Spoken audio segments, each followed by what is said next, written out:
النهاردة هنعمل مع بعض يعتبر فواتح شهية، مش هنقول عليها أطباق أو أكلات، اللي هي بتتقدم لنا في المطاعم، أو ممكن احنا نحطها على السفرة في وقت الغدا لما نكون عاملين عزومة جميلة، أو لما يبقى نفسنا احنا رايحة لحاجة حرشة. وطبعا باين من المنظر اللي قدامنا. وما ياريت ما ننساش شوية الزيت دول اللي في الطبق ده بالذات، عشان الطبق ده أساسه زيت.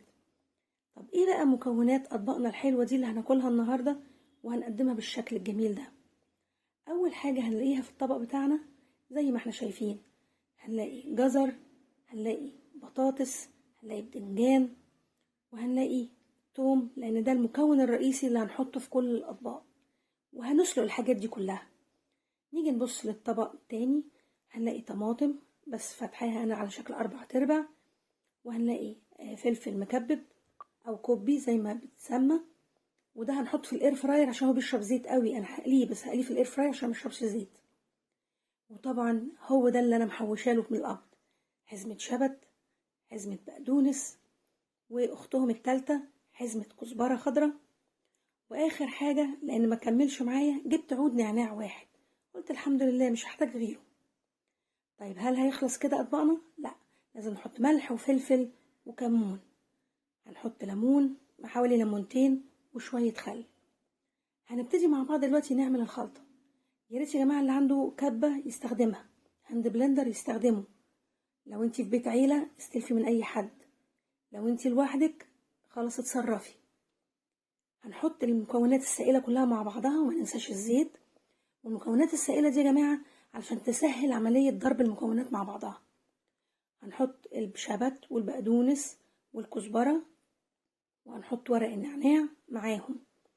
هنضيف الملح والفلفل في الاخر والليمون والخل، وكله هيتضرب مع بعضه عشان يدينا في الاخر المكون السائل اللي ينفع نحطه وفي نفس الوقت يبقى متبهر وما يضايقناش. في كمان يا جماعة ممكن تحطوا كزبرة ناشفة للناس اللي بتحب، لكن اكتر من كده لا.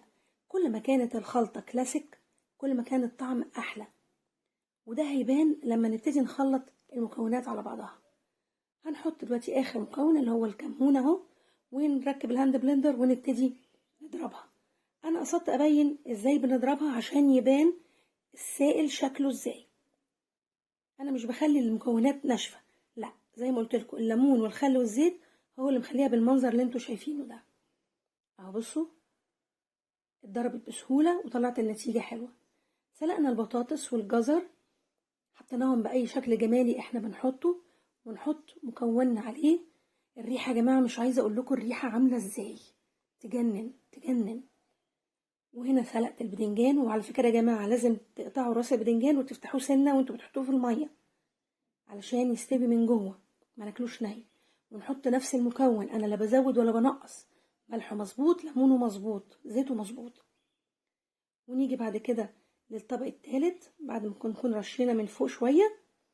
هنفتح الطماطم ال4/4 دي زي ما وريتها لكم، وبحط من جواها الخلطة بتاعتي اهو بنفس المنظر ده.